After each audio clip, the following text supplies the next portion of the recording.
Hello dear students, मेरा नाम है इंद्रजीत सिंह और आप मुझे देख रहे हैं हमारे खूबसूरत प्यारे आरटी एकेडमी पर। आरटी एकेडमी आपको पढ़ा रहा है फिजिक्स, केमिस्ट्री, मैथ्स और बायोलॉजी के ईयर लॉन्ग लेक्चर सीरीज, यानी कि हम आपके लिए इस सेशन में लेकर आए हैं पूरे साल के कोर्स की बहुत अच्छी एक्सटेंसिव एग्जॉस्टिव कवरेज, और जिसमें हम लोग बोर्ड एग्जामिनेशन के अकॉर्डिंग, आपके स्कूल एग्जाम्स के अकॉर्डिंग जो बोर्ड डिमांड करता है कि किस पैटर्न में पढ़ना है, किस तरह की थ्योरी पढ़नी है, किस स्टाइल में उसे पढ़ना है, किस स्टाइल से उसे कन्वे करना है एग्जाम में, ये हम करा रहे हैं।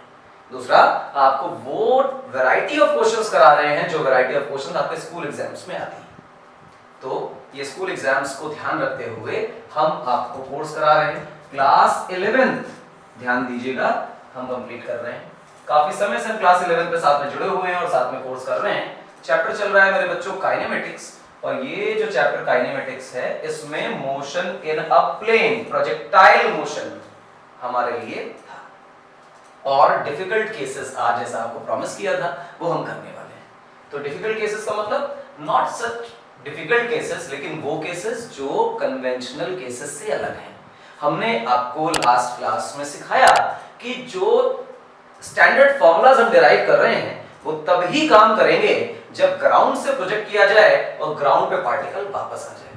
कहीं और से प्रोजेक्ट किया और ग्राउंड पर वापस आया तो ऐसे केसेस में वो फॉर्मूला काम नहीं करते जो हमने अभी पढ़े, यानी लास्ट लेक्चर में पढ़े। आज मैं आपको उन कन्वेंशनल फॉर्मूलाज और उन कन्वेंशनल लेक्चर्स से अलग ऐसी प्रॉब्लम्स कराऊंगा जहां पर काइनेमेटिक इक्वेशंस को सोच समझकर, ध्यान रखकर, साइन कन्वेंशन के साथ वैल्यूज और आंसर्स निकाले जाते हैं।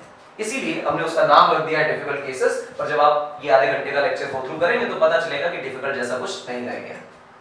चलिए काम शुरू करते हैं। सपोज करिए कि आपके पास एक बढ़िया सुंदर प्यारा टिकाऊ ग्राउंड है, इस तरह से ये बैकग्राउंड, और इसके बाद you have some kind of cliff और समथिंग।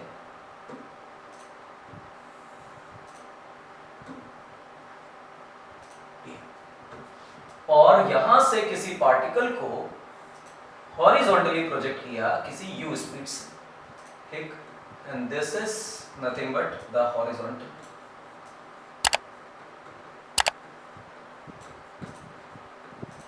अगर ये हॉरिजॉन्टल है तो कोई बच्चा देखते ही तुरंत कहेगा कि सर ये तो इस प्रकार से नीचे गिरने वाला है ग्राउंड पे। हम कहेंगे हाँ इसी तरह से गिरेगा, कोई बुराई की बात नहीं, इसमें गिरने दो इसे।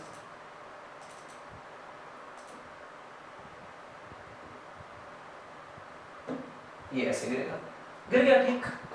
अगर मैं कहूं कि ये अपने टावर या फिर क्लिफ, जो भी आप बोल रहे हैं, बिल्डिंग बोल रहे कोई, इसकी कितनी हाइट है, तो ग्राउंड से इसकी हाइट है h। तो ये बेसिकली प्रॉब्लम बनी कि किसी ऑब्जेक्ट को ग्राउंड से h हाइट ऊपर ले जाकर हॉरिजॉन्टली प्रोजेक्ट किया किसी u वेलोसिटी से। बताइए कि ये ग्राउंड पर कितनी रेंज ट्रेवल करेगा, यानी पॉइंट ऑफ प्रोजेक्शन से x एक्सिस में कितना दूर जाएगा, और गिरने में इसे कितना टाइम लगेगा। तो दो तरह के सवाल इसमें बनते हैं, टाइम ऑफ फ्लाइट के बेटा, और दूसरा बनता है रेंज का।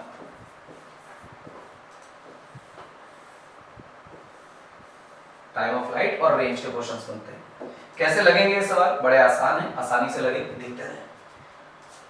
दो बातें याद रखें, साइन कन्वेंशंस भूलेंगे तो गड़बड़ हो जाएगी। जहां से प्रोजेक्ट किया वो ओरिजिन, उसके ऊपर पॉजिटिव, उसके नीचे नेगेटिव। कहां से प्रोजेक्ट किया? यहां से प्रोजेक्ट किया, ये ओरिजिन, ऊपर पॉजिटिव और नीचे नेगेटिव। अब क्या करें? अब कुछ खास नहीं। अगर इस पर बेटा ग्रेविटी देखोगे तो ऑलवेज वर्टिकली डाउनवर्ड्स काम करेगी। This is g, g acting always vertically downwards. We have to consider two axes. Axis system बनाना बहुत जरूरी है, उसके बिना बात बनेगी नहीं। तो we have got our x axis this way and our y axis this way. Vertical direction में y एक्सिस है बेटा और हॉरिजॉन्टल डायरेक्शन में x एक्सिस है बेटा।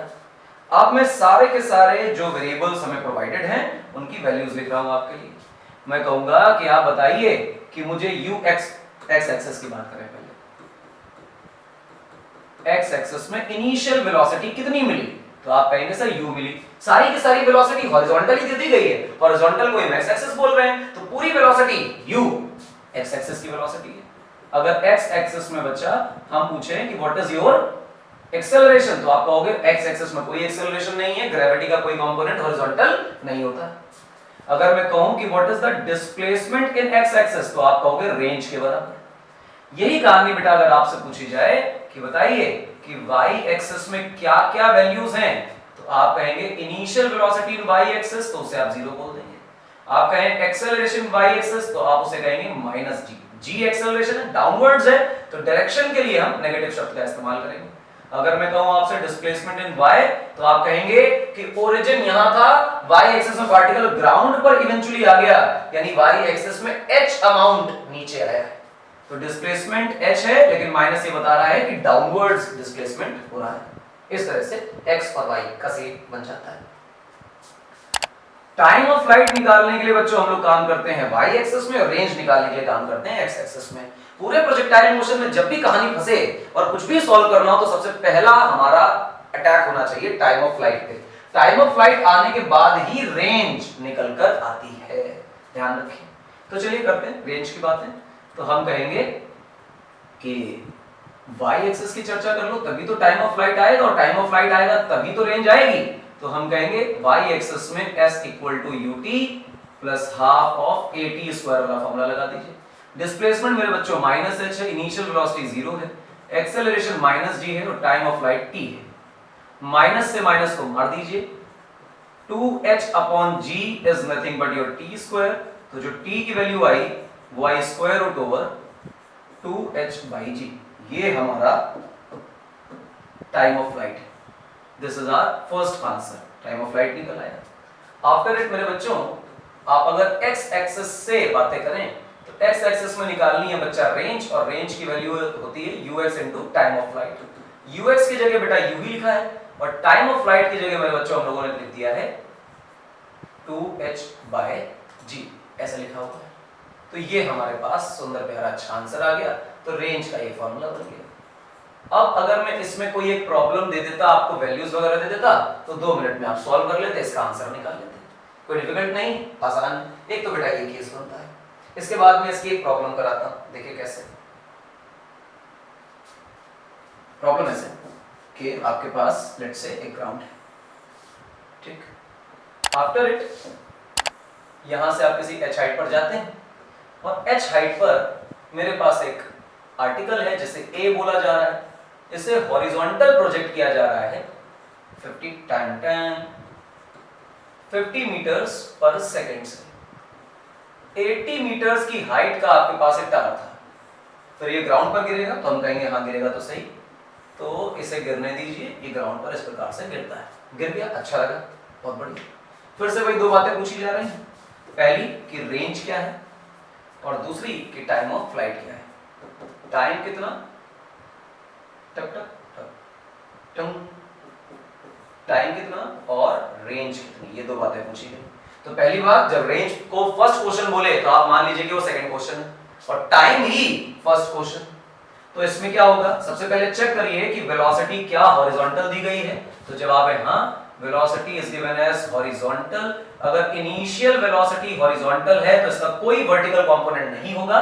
इस वजह से अगर मैं y एक्सिस में बातें करने जाऊंगा बच्चों, तो y एक्सिस के अंदर मैं ये कह सकता हूं कि y एक्सिस के अंदर इनिशियल वेलोसिटी y एक्सिस में 0 है, एक्सेलरेशन y एक्सिस में बेटा माइनस g है, डिस्प्लेसमेंट y एक्सिस में बेटा माइनस 80 मीटर से आप देखें तो पार्टिकल यहां था, ग्राउंड पे आया, y एक्सिस में 80 मीटर डिसेंड कर गया।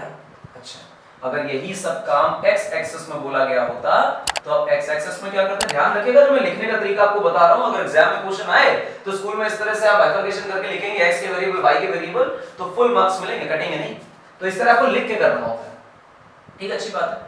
ux कितना है बेटे, तो वो तो 50 मीटर पर सेकंड दिया हुआ है, तो आप सीधा सीधा लिख दीजिए।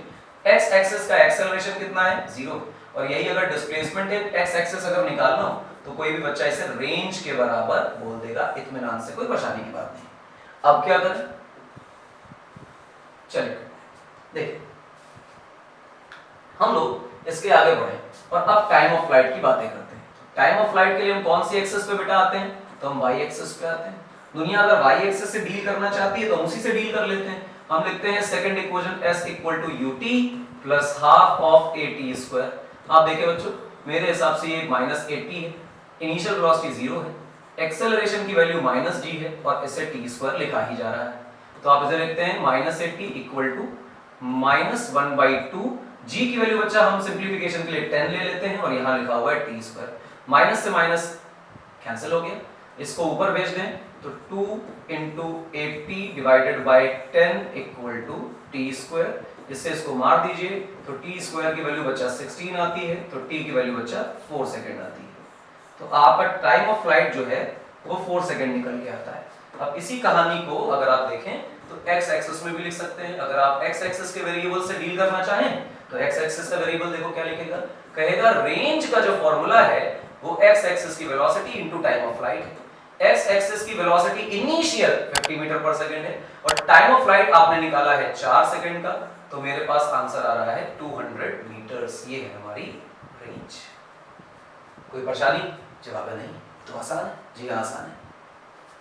अच्छा क्या करें, अगला सवाल लगाएं। आइए अगले सवाल की ओर होते हैं। वैरायटी यही है, वैरायटी चेंज नहीं, ध्यान रखें, वैरायटी सेम, नो डाउट। यहां से ऊपर लेट्स से ये हाइट h बच्चा,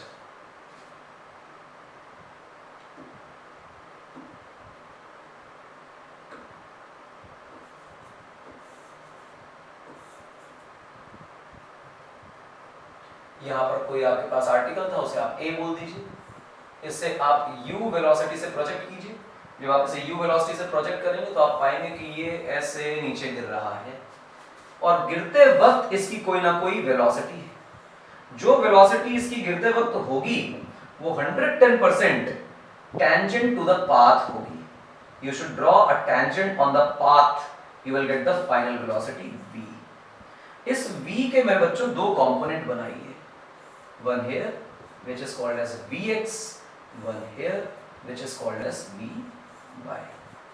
क्लियर है मेरी बात? जवाब है आप vx को अगर देखना चाहें तो थोड़ा छोटा कर लें, ये आपकी वेलोसिटी है vx, इस तरह से। ठीक है मेरी बात? ये फाइनल वेलोसिटी v नेट लिख सकते हैं इसको। और मैं पूछ रहा हूं कि बताइए कि ये v नेट कितना होगा। दूसरा, अगर आप बहुत गौर से देखें तो यहां पर आपको एक एंगल मिल रहा होगा थीटा। हम कहेंगे एंगल ऑफ कोलिजन, कितने एंगल पर कोलिजन कर रहा है। ग्राउंड पे टकराते वक्त इसका एंगल कितना था, ये थीटा और वी नेट की कहानी। एक बात तो तय है कि अगर मैं पॉइंट ऑफ प्रोजेक्शन को ओरिजिन मानता हूं, ऊपर पॉजिटिव और नीचे नेगेटिव मानता हूं, तो this vy is nothing but a negative value और नेगेटिव वेक्टर, और जिस तरफ फेंका जा रहा है उसे पॉजिटिव x माना जा रहा है, तो हम इसे पॉजिटिव ही पकड़ के चलते हैं। तो अगर मैं डायरेक्ट आंसर लिखना चाहूं तो v नेट वेक्टर जो है वो लिखा जाएगा vxi cap plus vy minus j cap, और ज्यादा समझदारी के साथ इसे ऐसे लिख लीजिए कि माइनस vy j कैप, इस तरह से। ये v नेट वेक्टर होगा। तो सारी लड़ाई इस बात की है कि vx कितना होगा और vy कितना होगा, इसको देखा जाए। दूसरा, अगर मैं v नेट वेक्टर का मैग्नीट्यूड निकालने की कोशिश करूं तो मैग्नीट्यूड मेरे बच्चों आएगा vx का स्क्वायर प्लस vy का स्क्वायर। माइनस माइनस जो भी हो वो अल्टीमेटली स्क्वायर होकर प्लस ही हो जाता है, तो हम मॉड वैल्यूज में लेते नहीं उसे। अच्छा, तो यानी vx और vy अगर निकल आए तो मैं कितनी वेलोसिटी से पार्टिकल ग्राउंड से टकरा रहा है 2 मिनट में निकाल लूंगा। हाँ, तो चलिए x एक्सिस के सारे वेरिएबल्स पे कमेंट करना चालू करते हैं। आओ भाई, तुमसे कहा गया x एक्सिस के बारे में विचार करो। तुमने विचार किया और तुरंत बकवास करी कि सर एक्सेलरेशन x एक्सिस में 0 है। एक्सेलरेशन 0 होते ही वेलोसिटी x एक्सिस में कांस्टेंट हो जाएगी, और कांस्टेंट होने का मतलब जो वेलोसिटी किसी एक इंस्टेंट पे दी गई वही वेलोसिटी जीवन भर रहेगी x एक्सिस में, x वाली वेलोसिटी चेंज नहीं होगी। तो मैं कहूंगा कि किसी भी समय पे x एक्सिस में वही वेलोसिटी होगी जो कि x एक्सिस की इनिशियल वेलोसिटी। और अगर मैं देखूं x एक्सिस में क्या इनिशियल वेलोसिटी दी गई, तो आपको दिख रहा है कि सारी की सारी वेलोसिटी हॉरिजॉन्टल ही दी गई है, तो आप इसे vx बराबर u लिख सकते हैं। तो हमेशा हमेशा रहेगा। आ गया यार, vx तो आ गया, लड़ाई किसकी है, vy की। तो चलिए vy की लड़ाई करते हैं। तो y एक्सिस में आते हैं। y एक्सिस में एक्सेलरेशन कितना है बेटे, -g। और इनिशियल वेलोसिटी कितनी है बेटे, तो पर्टिकुलर केस में इनिशियल वेलोसिटी 0 है। ठीक, अगर मैं आपको इस प्रकार से कुछ चीजें दूं कि भैया y एक्सिस में फाइनल वेलोसिटी क्या होगी, तो कहोगे initial velocity plus acceleration times time, और टाइम की जगह मुझे लेना होगा time of flight. Time of flight के बराबर का time. Sir time of flight तो निकाला नहीं, तो निकाल लो यार। y एक्सिस में s equal to ut plus half of 80 लगाओ, 80 स्क्वायर, और ये सब लगाना कहाँ है, y एक्सिस में। Minus h equal to 0 minus half of a gt square, minus से माइनस हटा दो, t की वैल्यू मेरे बच्चों आएगी under root 2h upon g, ये आपका टाइम आ गया। तो अगर मैं y एक्सिस की वेलोसिटी ही निकालने जा रहा हूं तो इनिशियल वेलोसिटी y में 0, एक्सेलरेशन माइनस g, और टाइम को अगर बच्चों देखोगे तो लिखोगे 2h/g, and you will get कि y एक्सिस की velocity minus under root 2gh। ये कैसे अंडर रूट 2gh लिखा, g को अंदर ले जाओगे स्क्वायर हो जाएगा, स्क्वायर एक g को काट देगा और ये बचेगा। माइनस इंडिकेट्स कि ये वेलोसिटी डाउनवर्ड्स है, और डाउनवर्ड्स को तो हम पहले ही लिख चुके थे, वो कहानी माइनस इसीलिए लगा ही लिया था, तो क्या ही फर्क पड़ता है। तो मेरी जो वेलोसिटी नेट आने वाली है, ये नेट वेलोसिटी वेक्टर होगा ui cap minus square root over 2gh j cap. Clear है मेरी बात? तो इस प्रकार से आपने फाइनल वेलोसिटी वेक्टर निकाल लिया। इफ एनीवन सेज कि नहीं मुझे ये नहीं चाहिए, मुझे तो फाइनल वेलोसिटी चाहिए। फाइनल वेलोसिटी का मतलब उसका मैग्नीट्यूड चाहिए, तो v नेट का मैग्नीट्यूड क्या होगा, v नेट का मैग्नीट्यूड का मतलब होगा कि u square plus under root 2gh का होल स्क्वायर, तो यानी कि ये बन गया u स्क्वायर प्लस 2gh का रूट, ये मैग्नीट्यूड है। आप इसे भी अपना आंसर माने और आप इसे भी अपना आंसर माने।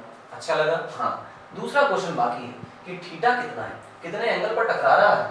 कितने एंगल पर टकरा रहा है ये निकालने के लिए आपको चाहिए कि अगर आप इस वाले पूरे हिस्से को, if you think this diagram, आप इसे थोड़ा सा डिटेल में बनाए, थोड़ा बड़ा बनाए, तो आपको यहाँ दिखाई देगा कि x एक्सिस में कोई वेलोसिटी थी, y एक्सिस में कोई वेलोसिटी है, और उसके बाद उन्हें थोड़ा बहुत ऐसे और ऐसे मिलाया गया है। जो पैरेललोग्राम बना है उसमें कॉमन टेल से निकलने वाला जो है ये आपका नेट वेक्टर है। ठीक, इस तरह से ये v नेट है, ये vx है, ये vy है, और अगर आप इस एंगल को देखें तो ये एंगल थीटा है। अगर मैं इसमें थोड़ी ट्रिग्नोमेट्री अप्लाई करूं और ट्रिग्नोमेट्री के हिसाब से मैं tan थीटा लगाऊं, तो tan थीटा में परपेंडिकुलर बेटा ये है, ये का मतलब ये है, और बेस की जगह ये आ रहा है। तो आपको दिखाई दे रहा है कि y axis upon x axis, ये हमारा tan थीटा होगा। y एक्सिस की वेलोसिटी मैं निकाल चुका हूं, और वो है बेटा अंडर रूट 2gh, और x एक्सिस की वेलोसिटी तो u ही थी। हाँ, u थी। तो अगर मैं यहाँ से देखूं कि व्हाट इज थीटा, तो तुम बच्चों कहोगे कि theta is tan inverse square root over 2gh upon u, ये हमारा थीटा है। तो you have got velocity final and you have got theta also. तो ये अच्छा सवाल है, ये वो सवाल है जो कन्वेंशनल क्वेश्चन से हटके है और पेपर में पूछ लिया जाए तो आपको जरूर आना चाहिए। अच्छा, बहुत बढ़िया। क्या हो सकता है? और बहुत कुछ हो सकता है। आगे बढ़ते हैं, कुछ नया करते हैं।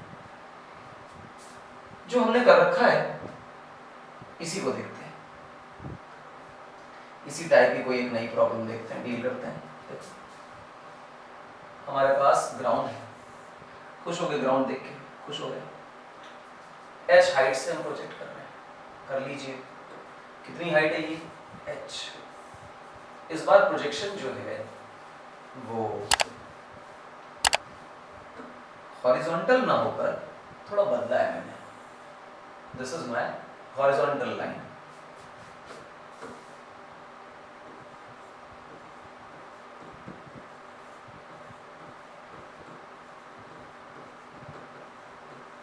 This is your horizontal line. ठीक है, अच्छी बात है, हॉरिजॉन्टल लाइन है। क्या करें? इसे पकड़ें, इसे a बोलें। किसी u वेलोसिटी से फेंका गया थीटा एंगल पर, तो इस u वेलोसिटी को मैं जानबूझकर बोल देता हूँ कि 50 मीटर्स पर सेकेंड है। डेटा लेके बताता हूँ तो आपको थोड़ा अच्छा लगेगा, मतलब कंफर्टेबल रहेंगे आप डेटा के साथ। मान लीजिए कि 50 मीटर्स पर सेकेंड की स्पीड से आपने प्रोजेक्ट किया और थीटा की वैल्यू 37 डिग्री है। ये प्रोजेक्टाइल ऐसे नीचे आएगा और ये टकराएगा। तो इसमें पूछा जाएगा कि बताइए कि वही टाइम ऑफ फ्लाइट कितनी है और बताइए कि ये रेंज कितनी है। अगेन ये जो केस है ये वही ट्रेडिशनल केस नहीं है, ग्राउंड से फेंका ग्राउंड पे वापस आया, वो वाला केस नहीं है, इसलिए इसको बढ़ाना पड़ेगा। और ये जो रेंज लिखी हुई है ये रेंज भी आपसे पूछी गई। कैसे निकालने का सिंपल तरीका, कोई टफ नहीं है, वही पुरानी कहानी है, रिपीट टेलीकास्ट चलानी है। आप 50 के 2 कंपोनेंट करिए, एक आगे बेटा और एक ऊपर बेटा। Tan tan. तो एक ऊपर की तरफ कंपोनेंट कर लीजिए ऐसे, ठीक है।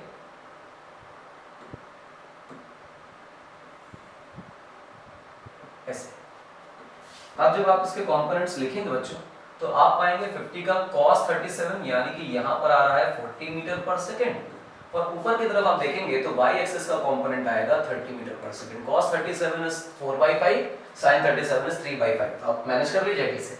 और अगर आप फिर इसमें गौर से देखें तो ग्रेविटी बेचा हमेशा नीचे की तरफ काम करेगी, तो आप इसमें ग्रेविटी g को डाउनवर्ड्स काम करा दीजिए।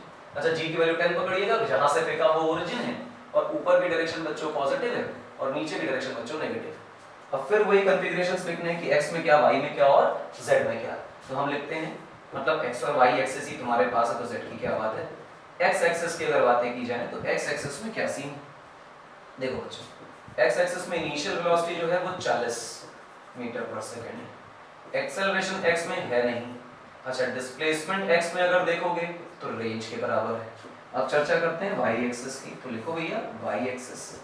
तो जब तुमने लिखा y एक्सिस तो y एक्सिस की खूबसूरती ये है कि y एक्सिस की इनिशियल वेलोसिटी आपको 30 दिखाई दे रही है, वो दिख रही है 30 मीटर्स पर सेकंड। एक्सेलरेशन y एक्सिस में बेटा -g दिखाई दे रहा है। ऑलवेज फ्री फॉल के अंदर तो -g ही एक्सेलरेशन हो सकता है और तो कोई हो नहीं सकता। अच्छा, अगर मैं y एक्सिस के अंदर डिस्प्लेसमेंट देखने की कोशिश करूं तो आपने h डिस्प्लेसमेंट ले रखा है। मैं इस h की जगह पे, क्योंकि सारी वैल्यूज के साथ हम डील कर रहे हैं, तो इस h को चलिए 80 मीटर्स पकड़ लेते हैं। This is nothing but your 80 metre displacement, ठीक है, अच्छी बात है। तो -80 मीटर्स डिस्प्लेसमेंट होगा। माइनस कैसे बोल रहे हैं आप, माइनस इसलिए कि डाउनवर्ड y एक्सिस में डिस्प्लेसमेंट है, किसी 80 मीटर पे था अब ग्राउंड पे है तो y में तो 80 मीटर चल के आया, ठीक। इसकी चर्चा करवाई जाए, y एक्सिस में करवाई जाए, क्योंकि टाइम ऑफ फ्लाइट निकालना मेरा पहला कर्तव्य है। तो टाइम ऑफ फ्लाइट की चर्चा करते हैं। टाइम ऑफ फ्लाइट देखिएगा बच्चों, सेकंड इक्वेशन ऑफ मोशन का इस्तेमाल करें, s equal to ut plus half of at square लगाते हैं। डिस्प्लेसमेंट की जगह बेटा मेरे -80 लिखते हैं। इनिशियल वेलोसिटी बच्चा 30 है, समय लिखा t, एक्सेलरेशन की वैल्यू 10 है बेटा और यहाँ लिखा t स्क्वायर। तो लॉजिकली हमने इसको काटा तो आया 5, तो we have got -80 equal to 30t minus 5t square. आप इसको उधर ले जाइए तो होगा 5t square minus 30t minus 8t equal to 0। 5 से काटिए इसे तो t square minus 6t minus 16 equal to 0। ये बन गई आपकी बेटा क्वाड्रेटिक इक्वेशन। इस क्वाड्रेटिक में a की जगह अगर हम देखें, गौर से देखिएगा, कंपेयर करो,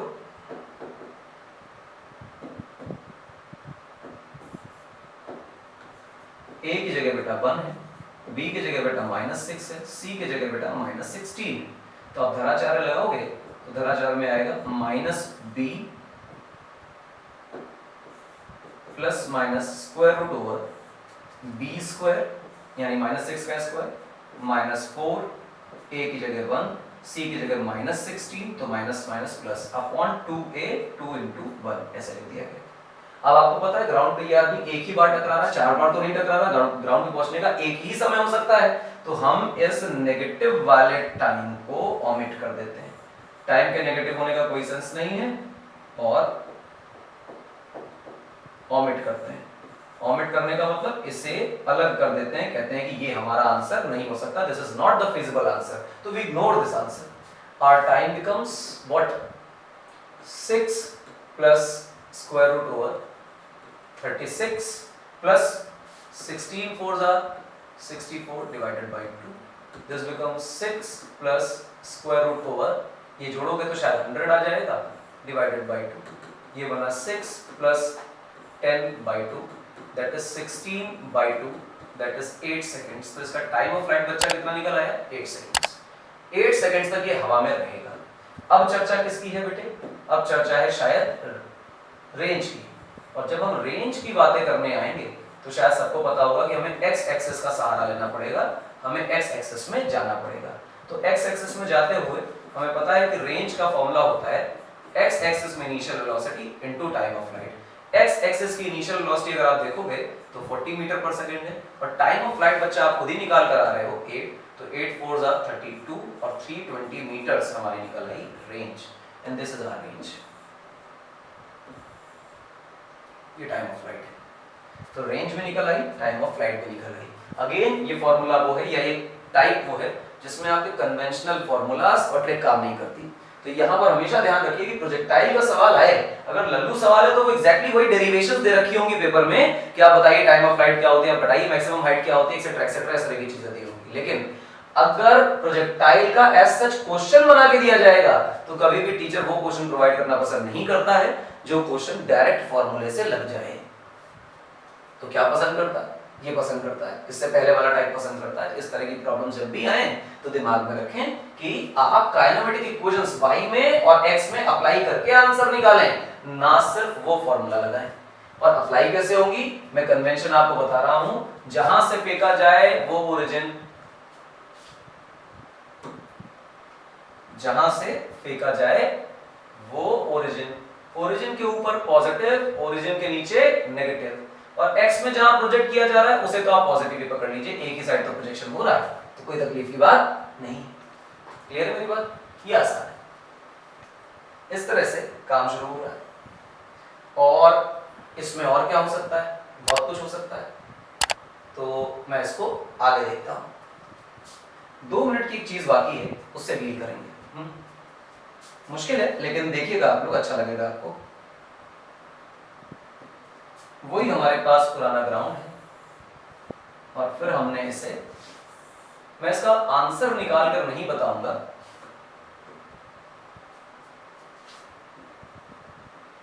ये आंसर निकाल भी देते हैं। तो आप देखें 50 मीटर पर सेकंड हमने से फेंका था और 37 के एंगल पे फेंका था, तो आपने कहा था ये प्रोजेक्टाइल ऐसे हो रहा है, तो ठीक है हो रहा है।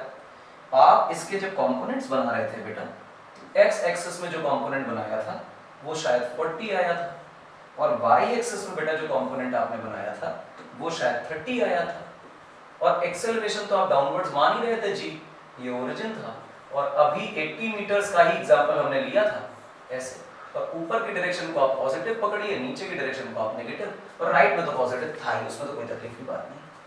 अगर पूछा जाए कि जो पार्टिकल जिस रफ्तार से टकरा रहा है ग्राउंड से, वो वेलोसिटी आप निकालिए, दिस v नेट कितनी होगी। दूसरा, इस v नेट के कुछ ना कुछ कंपोनेंट्स होंगे बेटा, एक x में कंपोनेंट आएगा और एक कंपोनेंट बच्चा y में निकल कर आएगा, ठीक, इस तरह से समझिएगा। तो ये रहा vx और ये रहा vy। आप जानते हैं कि x एक्सिस में किसी प्रकार का कोई एक्सेलरेशन नहीं है, इसलिए x एक्सिस में पाई जाने वाली जनरल वेलोसिटी हमेशा इनिशियल वेलोसिटी के बराबर रहेगी। तो vx जो होगा वो 100% 40 मीटर पर सेकंड के बराबर ही रहने वाला, यानी x में कभी वेलोसिटी चेंज नहीं होती इन प्रोजेक्टाइल मोशन। ये काम हम पहले भी कर चुके हैं, कोई बड़ा चमत्कार तो नहीं पढ़ा दिए, तो अभी भी पिछले सवाल में भी किया था। सारी लड़ाई इस vy की है, अगर मुझे vy मिल जाए तो मैं v नेट भी निकाल लूं। vy की चर्चा करते हैं, तो vy निकालने के लिए हम कहां पहुंचेंगे बेटा? हम पहुंचेंगे y एक्सिस में। y एक्सिस में बच्चा हम क्या कर रहे होंगे? हम कर रहे होंगे vy equal to uy plus ay into t। कितनी है y एक्सिस की वेलोसिटी? इनिशियल वेलोसिटी y में तो 30 दिखाई दे रही है, प्लस एक्सेलरेशन की वैल्यू -10 है। -10 कैसे? g है, g कैसे है? डाउनवर्ड, डाउनवर्ड कैसा? नेगेटिव। g की वैल्यू कितनी? 10। अच्छा 9.8 होती है। कौन डेसिमल सॉल्व करे यार? टाइम की चर्चा करें, टाइम कितना है। देखो मैंने वही क्वेश्चन बना दिया है जो जस्ट पिछला क्वेश्चन था।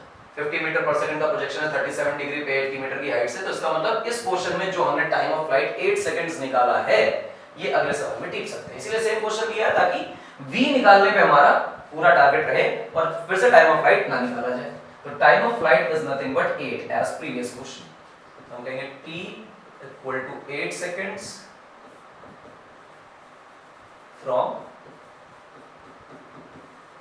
Previous question. लिख क्यों रहे हो, बोल ही देते तो बात बन जाती। नहीं, आपके सामने हम लिख कर दे रहे हैं। इसी प्रकार से जो स्टेटमेंट कन्वे करानी है वो एग्जाम में, रिटन एग्जाम में आपको लिख कर देनी पड़ेगी। टीचर समझेगा नहीं कि आपने ये किया होगा। आप जब भी कहीं से कोई रेफरेंस ले रहे हैं तो एक कोने में ब्रैकेट में मार्क कर दीजिए, मेंशन कर दीजिए कि यहां से रेफरेंस लिया गया है, ताकि टीचर को एक नजर में चीजें दिखाई दें कि आप कर क्या रहे हैं एक्चुअली। तो वी वाई की जो वैल्यू यहाँ पर बच्चा आएगी वो आएगी 30 माइनस 8 10 80 80 30 ये तो माइनस 50 हो गया। कहेंगे हाँ माइनस 50 मीटर पर second. Actually speed y axis में 50 है और माइनस का मतलब हुआ कि ये कैसे है बेटा, डाउनवर्ड्स। अच्छा लगा। तो इसका मतलब ये हुआ कि अगर कोई बच्चा कहेगा कि मुझे वी नेट लिखना है वेक्टर फॉर्म में, तो वो कहेगा कि 40 आई कैप है और माइनस 50 जे कैप। कोई बच्चा कहेगा नहीं नहीं मुझे तो वी नेट वेक्टर नहीं, वी नेट वेक्टर का मॉड लिखना है, तो आप करेंगे स्क्वायर रूट ओवर 40 का स्क्वायर बच्चा माइनस 50 का स्क्वायर। और जब ये तमाशा कर लेंगे तो आपके पास आएगा 1600 माइनस या 50 का स्क्वायर करेंगे तो आएगा 2500। सॉरी प्लस लगाएंगे यहाँ पे, ये प्लस रहेगा, यहाँ भी प्लस रहेगा। आप इसे जोड़ें तो 25 और 10 करेंगे 35 आएगा। 35 में अगर 6 जोड़ेंगे तो शायद 41 आता है, 4100। तो आपके पास आया 10 root 41 as your V net का मॉड। आपने मॉड भी निकाला, आपने वी नेट वेक्टर भी निकाला।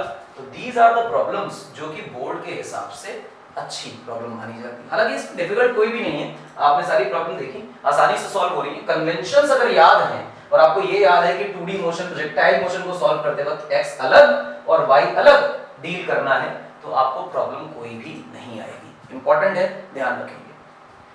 तो ये अच्छी प्रॉब्लम्स थी, कुछ 2-4 मैंने कराई आपको, और 3-4 चीजें जो पूछी जाती है हर प्रॉब्लम में मैंने वो कराने की कोशिश करी और सारा कुछ कवर करने की कोशिश करी। आज की कहानी को यहाँ पर समाप्त करते हैं और आपको अलविदा कहते हैं। Thanks for watching again and again. पूरे साल हमसे पढ़ते रहने के लिए इसे फॉलो करिए भैया, हमें फॉलो करिए। पूरे साल पूरा कोर्स पढ़ाएंगे, ध्यान रखिएगा। इसी साल खत्म होने से पहले, सेशन ओवर होने से पहले पूरा काम करा देंगे आपका, डिटेल में पढ़ाएंगे। मेरा नाम इंद्रजीत सिंह है, नाम मत भूलिए, फॉलो करते रहिए। आरटी एकेडमी को नहीं किया है सब्सक्राइब तो सब्सक्राइब करिए, शेयर करिए, पूरे साल लेक्चर्स देखते रहिए। अगले टर्म पे जब मिलेंगे, अगले लेक्चर में जब मिलेंगे तो क्या करेंगे, तो प्रोजेक्टाइल मोशन की सबसे खूबसूरत चीज पढ़ेंगे, that is equation of path, so called equation of trajectory. जिस पाथ पर हमारा पार्टिकल प्रोजेक्टाइल करता हुआ जा रहा है, उस पाथ को अगर ट्रेस कर रहा हो तो कैसे कर लें, किस इक्वेशन को फॉलो करता है, कैसे पता करें कौन सा पाथ है। पैराबोलिक पाथ होता है, सब जानते हैं। कैसे इक्वेशन प्रूफ होती है, लोगों को डिफिकल्ट लगती है, बहुत आसान होती है। फिर उस इक्वेशन ऑफ ट्रेजेक्टरी के कई सारे फॉर्मेट्स पढ़ेंगे और उसके यूजेस सीखेंगे और प्रोजेक्टाइल मोशन की बढ़िया बढ़िया और बातें करेंगे। थोड़ी बहुत बात रेंज पे भी करेंगे, क्या रेंज होती है। बस यहाँ ये सब कंप्लीट करने के बाद प्रोजेक्टाइल खत्म हो जाएगा। We will jump into Newton's laws of motion. तो 1 या 2 लेक्चर अभी हम प्रोजेक्टाइल पे और करेंगे, मतलब 1 लेक्चर तो मिनिमम, और अगर आप रिस्पॉन्स करेंगे तो मैं एक के बाद दूसरा लेक्चर भी लूंगा, थोड़े और एडवांस टाइप प्रॉब्लम्स का। तो मिलेंगे अगले लेक्चर में। इक्वेशन ऑफ ट्रेजेक्टरी का इंतजार करिए। नेक्स्ट लेक्चर में आपके पेपर में कुछ भी आए ना आए, इक्वेशन ऑफ ट्रेजेक्टरी जरूर आई होगी। सबने फर्स्ट ड्यूटी दिया होगा, उसमें आई होगी, सब देते हैं। तो हम लोग मिलेंगे अगले लेक्चर में इक्वेशन ऑफ ट्रेजेक्टरी के साथ। तब तक धन्यवाद।